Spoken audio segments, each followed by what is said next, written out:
Gracias por conectarte conmigo en este episodio número 341 de En Esencia con Radhi Yoga. Hoy vamos a hablar de Wahe Guru, un mantra muy poderoso. Espero que te inspire. Om Namah Shivaya, chicas, chicos, ¿cómo están? Bienvenidas y bienvenidos a este martes de podcast. Hoy nos reúne una letra muy especial, que es la W. No se imaginan todo lo que me demoré encontrando un buen tema por esta letra. Decía, me va a tocar hacer algún tema en inglés o a ver qué personaje importante se llama con la W en este mundo espiritual. Y esta semana meditando llegó el tema.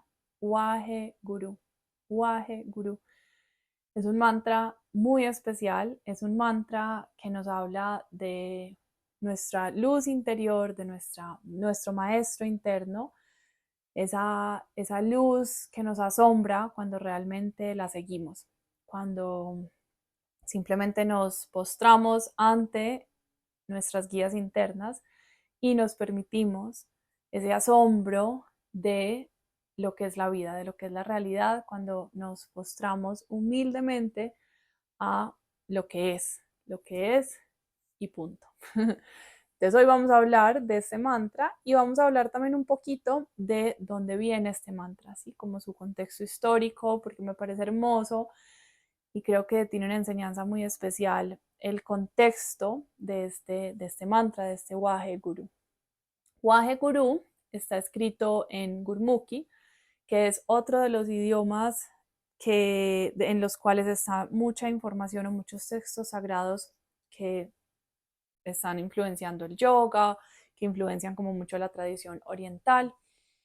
Y significa como asombro al guru. Wahe es como wow y guru es, pues se refiere al maestro, pero realmente pues podemos decir que guru es un maestro externo, alguien que consideramos es luz en nuestro camino, pero el guru también está hablando de esa luz que elimina la oscuridad a nivel interno, de ese maestro interior, de esa guía interior que cada vez se va haciendo más clara cuando entramos en estas prácticas, porque cada vez vamos conectando más con eso que somos internamente. Y ese es el verdadero gurú. El verdadero gurú es nuestra guía interna, lo que podemos, digamos, escuchar y sentir y percibir en nuestro cuerpo cuando vamos a tomar una decisión, cuando vamos a decir algo, ¿sí? Es como esa guía interior que nos está todo el tiempo marcando el camino. Entonces, Wahe Guru nos está hablando de lo asombroso que es conectarnos con esa guía interna, con ese gurú interior. Y es un mantra que nos conecta con el asombro de la vida. Y por eso me parece tan lindo, porque una de las cosas, una de las metas que tenemos en la práctica de yoga es poder aprender a ver la realidad tal cual es y permitirnos asombrarnos por esa realidad como se va desenvolviendo tal cual es, sin quererle sumar ni restar nada, sino simplemente aprenderla a ver así, cruda, por lo que es y por lo que nos muestra y por lo que nos trae como experiencia. Porque siento yo y sentimos muchas personas, y esto en teoría suena muy bonito, pero ponerlo en la práctica es todo un camino. Siento yo que una de las cosas que más nos hace sufrir a los seres humanos es querer que la realidad se vea de otra forma. Cuando queremos imponer una idea a la realidad, cuando queremos que algo pase de una forma estricta, de una forma única, ¿sí? No sé, quiero que cosas sencillas. Quiero que esta persona me responda así ante esta situación. ¿Sí? Una cosa sencilla. Estás tratando de imponer tu deseo a una realidad, ¿sí? O quiero que mi esposo actúe de esta forma ante esa situación puntual, ¿sí? O quiero que mi esposo me demuestre su amor de cierta forma. Estoy en esos pequeños en esas pequeñas expectativas estoy poniendo cómo debería ser la realidad en vez de permitirme el asombro de la realidad tal cual es.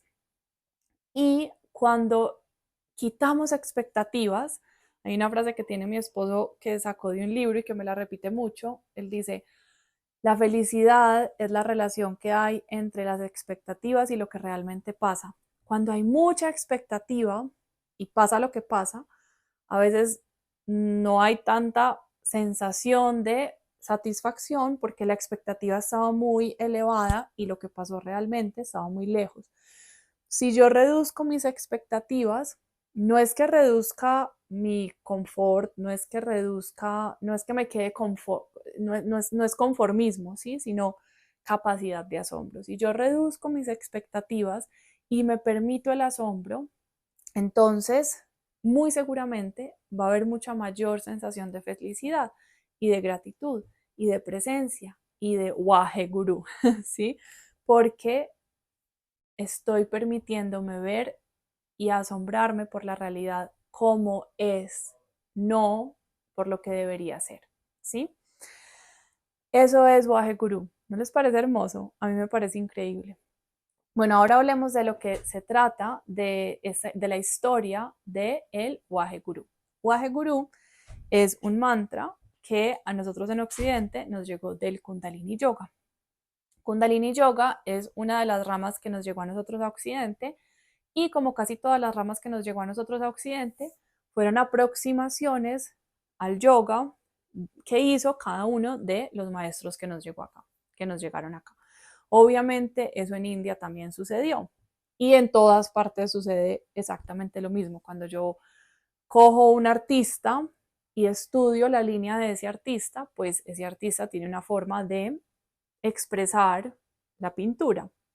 Entonces el Kundalini Yoga fue una expresión del yoga que nos llegó de un maestro que se llama Yogi Bhajan, más o menos en los años 70, y Yogi Bhajan tenía en su expresión espiritual, tenía una mezcla entre el Sikh, la tradición del Sikh, y prácticas del yoga. Y lo que él hizo fue mezclar esas dos tradiciones que eran muy de su entorno, de su contexto, de donde nació, y trajo lo que nosotros en Occidente llamamos Kundalini Yoga. Entonces, este mantra de Wahe Guru viene muy de la tradición Sikh, vamos a hablar cuáles son las diferencias, y es un mantra que se usa mucho en la tradición Sikh para meditar, como nosotros en yoga usamos los mantras, ellos ese Wahe Guru se usa como un mantra, pero no como un mantra tan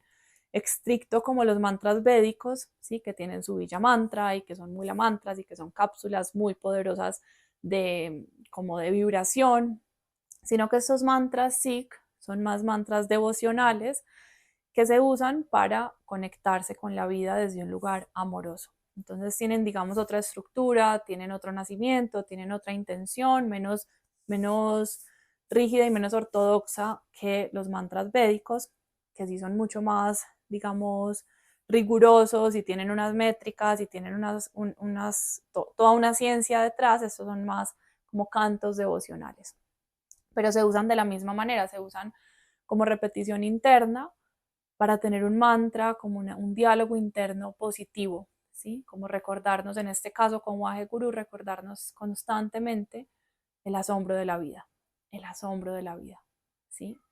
La vida tal cual es, no la vida que debería ser, no la situación como deberías imaginar, como debería ser según tus expectativas, ¿no? La vida, la realidad, como se te presenta.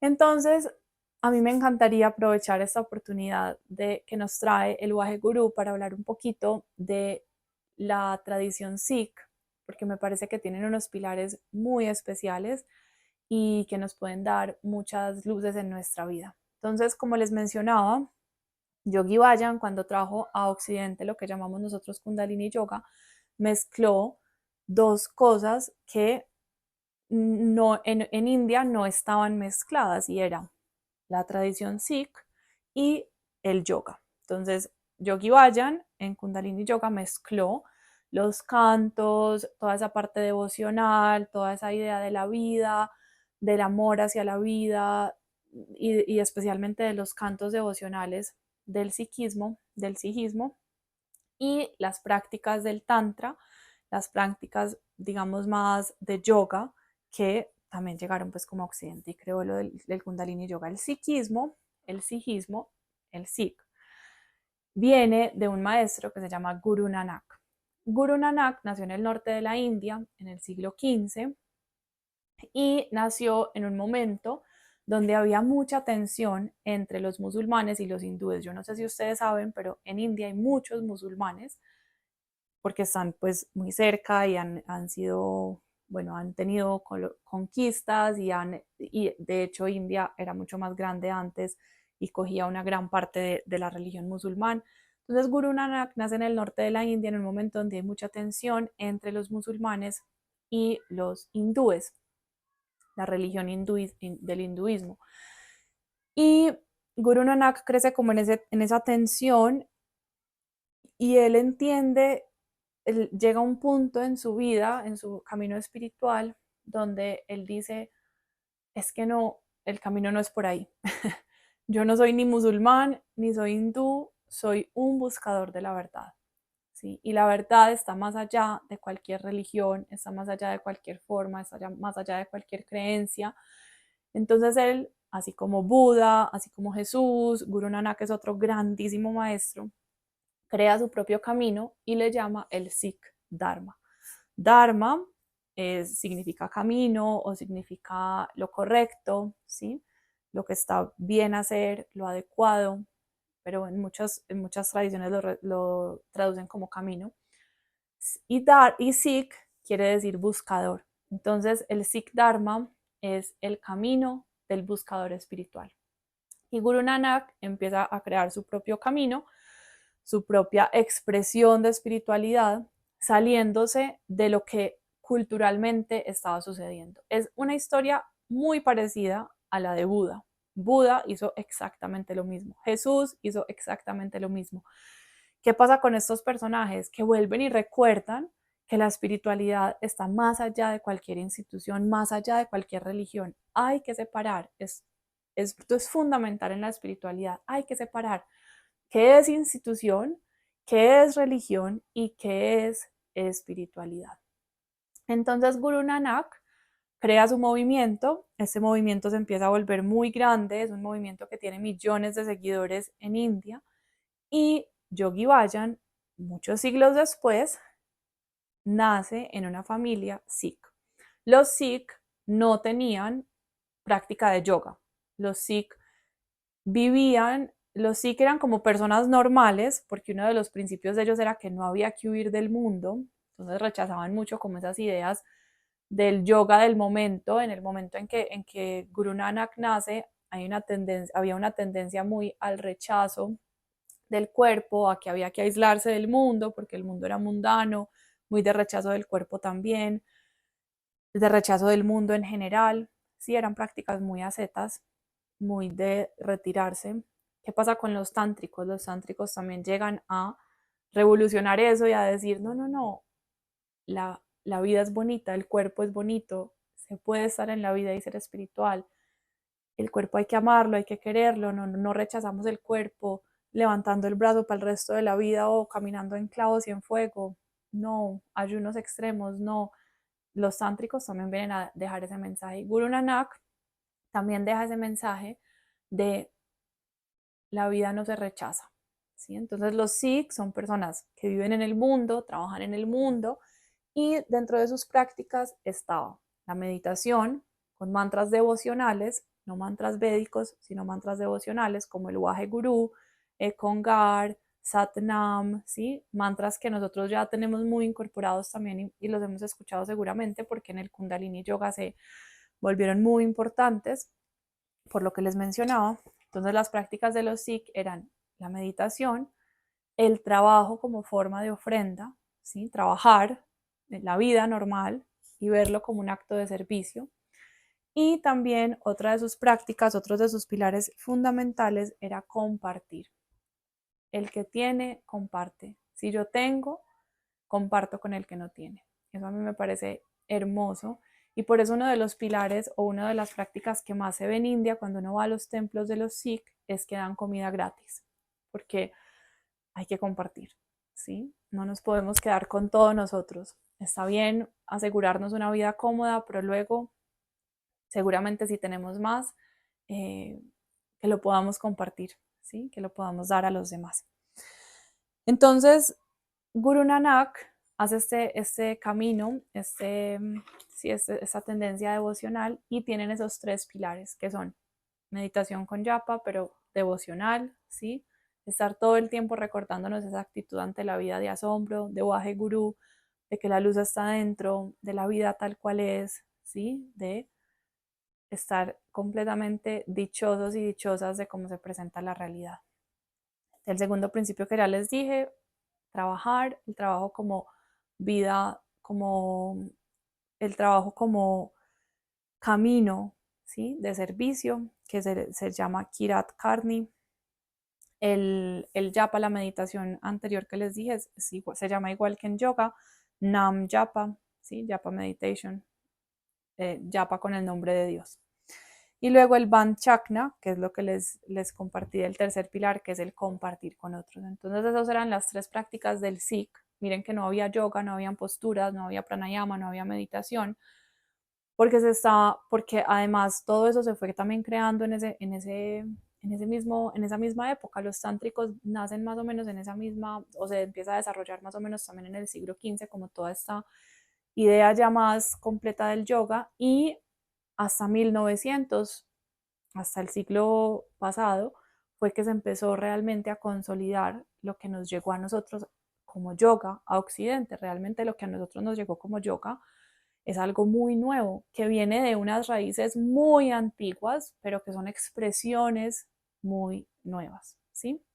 Como a mí siempre me gusta traer el arte, como si a nosotros nos hubiera llegado un Picasso, un Monet, ¿sí? Un Van Gogh, una línea que empezó a surgir muy, muy nueva, pero que tiene raíces de mucho antes y que eso se puede rastrear a siglos y siglos y siglos atrás, pero que obviamente si nos vamos a el siglo XV o a 3000 años antes de Cristo, las prácticas eran muy distintas, pero la filosofía sigue siendo exactamente la misma. Desde aquí viene esta filosofía del Sikh, de la idea de que todos somos iguales. Bueno, ellos rechazaban, les conté entonces que Guru Nanak nació en esa tensión como entre los musulmanes y los hindúes, entonces ellos nacieron como con unas claridades que querían en su camino muy, pues que se vieran como con mucha claridad, y son que en la vida no hay que renunciar, ¿sí? Porque había una tendencia a la renuncia del mundo para poder crecer espiritualmente, y Guru Nanak en su camino del Sikh dice, no, la espiritualidad se vive en el mundo real. No hay que renunciar, no hay que irse lejos, hay que aprender a sumergirse en el mundo y vivir espiritualmente en la realidad. Nació en una época de castas sociales, porque ustedes saben que la tradición hindú y la cultura hindú tiene como unas castas y unos órdenes que, bueno, en su momento habrán tenido algún valor, pero eso se fue tergiversando, todos sabemos, bastante. Entonces él dice, realmente no existen castas, todos somos iguales. Y eso decirlo en Occidente es muy fácil, pero imagínense decirlo en India, en el siglo XV, bueno, toda una revolución. También defendía mucho los rituales vacíos, porque como en todas partes, también en India y en cualquier parte del mundo se empieza a adorar la forma y se olvida el propósito. Entonces, y eso es lo que tiende a pasar cuando las cosas se vuelven una religión o una institución, que se queda el ritual, se queda la forma, pero va perdiendo su profundidad. Entonces, Guru Nanak dice, no, en este camino no nos enredamos con rituales, no nos enredamos con formas muy complejas. Aquí aprendemos que Dios no tiene forma y que Dios está más allá de una fórmula concreta, que eso básicamente es lo que es un ritual. Obviamente los rituales funcionan cuando sabemos que son un medio para la conexión, que es el fin, pero muchas veces nos quedamos en el ritual y el ritual se vuelve vacío. Cuando el ritual se vuelve vacío, es que empezamos a pensar que Dios es una fórmula, que si yo hago esto, entonces tengo conexión. Entonces Guru Nanak en su movimiento Sikh vuelve y recuerda y dice, Dios no se encuentra con ninguna fórmula, Dios está dentro, ¿sí? Wahe Guru, el Gurú está en el asombro interior, en la presencia interior, en la conexión interior, no en ningún ritual vacío que haga afuera. Y esto uno lo puede ver muy claramente en el mundo moderno. Hay un montón de lugares que tienen toda la fachada. Gente con yapamalas, haciendo con sahumerios, haciendo con inciensos, haciendo un montón de cosas que de puertas para afuera se ve como muy espiritual, pero que si eso no tiene una profundidad real y una conexión real, se queda en un ritual vacío. Guru Nanak también rechazaba mucho la idolatría, ¿sí? Idolatrar cualquier figura, cualquier forma. Él decía, Dios es más allá que cualquier forma. Entonces, idolatra o ten como referente a lo que tú quieras, pero no limites a Dios a esa expresión. Y lo último que rechazaba Guru Nanak en su movimiento eran las penitencias muy duras o los ayunos muy fuertes. No sé si sabían, pero antes, por ejemplo, una de las prácticas que hacían mucho los ascetas era subían un brazo y lo dejaban así para siempre y el brazo se les secaba, se les, como, yo no sé si se les podría, pero imagínense uno quedarse con el brazo arriba toda una vida y eso lo hacían como para ser más que el cuerpo, ¿sí? O para superar la mente, o caminar en vidrios, o caminar en clavos, o caminar en fuego, o hacer ayunos larguísimos. Entonces, tanto los tántricos como Guru Nanak y esos movimientos que empiezan a surgir más adelante en la historia del yoga, empiezan a decir, no, el cuerpo no hay que rechazarlo, la vida no hay que rechazarla, no hay que irnos a una cueva en los Himalayas para iluminarnos, no hay que darle tan duro al cuerpo, ¿sí? La disciplina viene del amor, no viene del castigo, no viene de castigar al cuerpo. Y eso todavía lo estamos aprendiendo nosotros.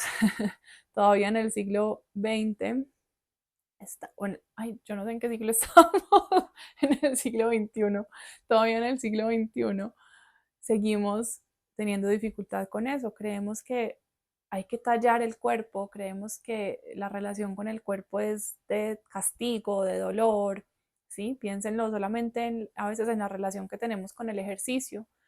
Entonces, en yoga, por ejemplo, se plantea una relación con el cuerpo completamente distinta, que a mí me lo enseñó el yoga. Yo cuando hacía baile tenía una relación de mucho castigo con mi cuerpo, de frustración, de que hay que darle duro, de que no se puede comer esto, que no se puede comer lo otro, ¿sí? Como esa relación tan estricta.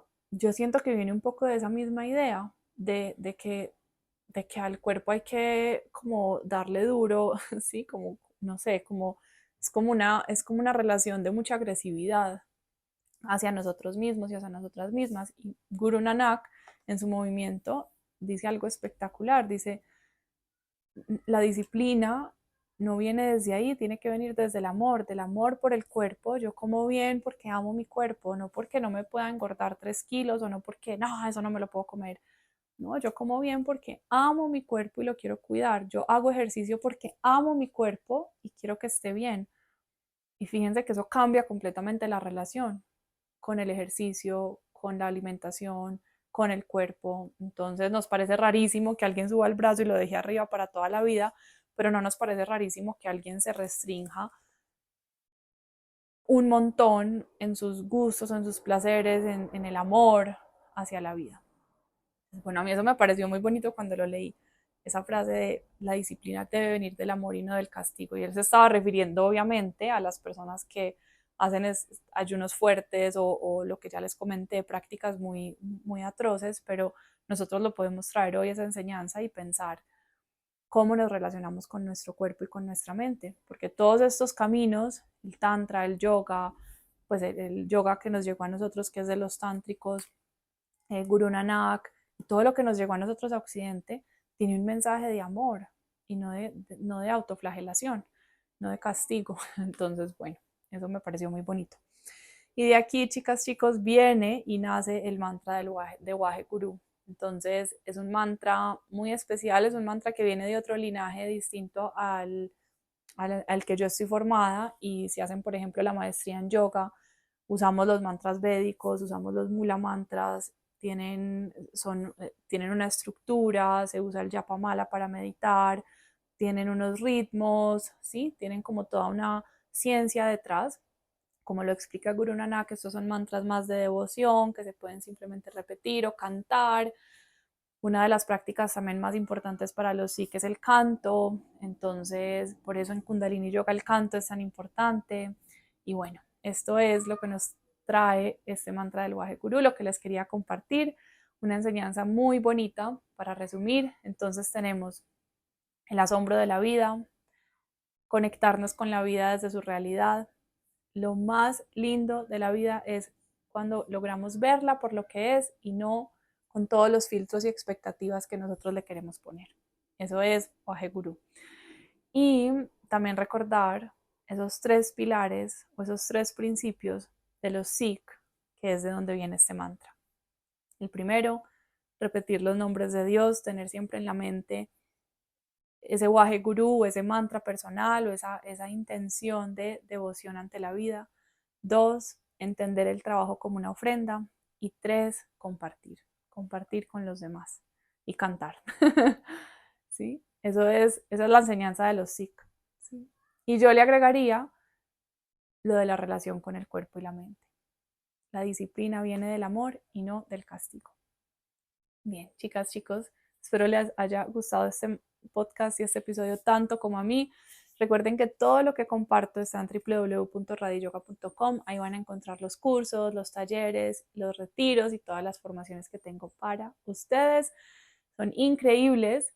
Y bueno, como siempre, gracias por escuchar, gracias por inspirar, porque cada que ustedes oyen este episodio, a mí me aparece un numerito en la plataforma. Yo los veo como números, pero sé que son personas y sé que están ahí y sé que somos cada vez más personas y sé que estamos conectados y conectadas con la práctica. Entonces, de verdad, gracias, gracias por hacer parte de este espacio. Les mando un beso grande, Waheguru, y nos vemos en un próximo episodio. Hari Om.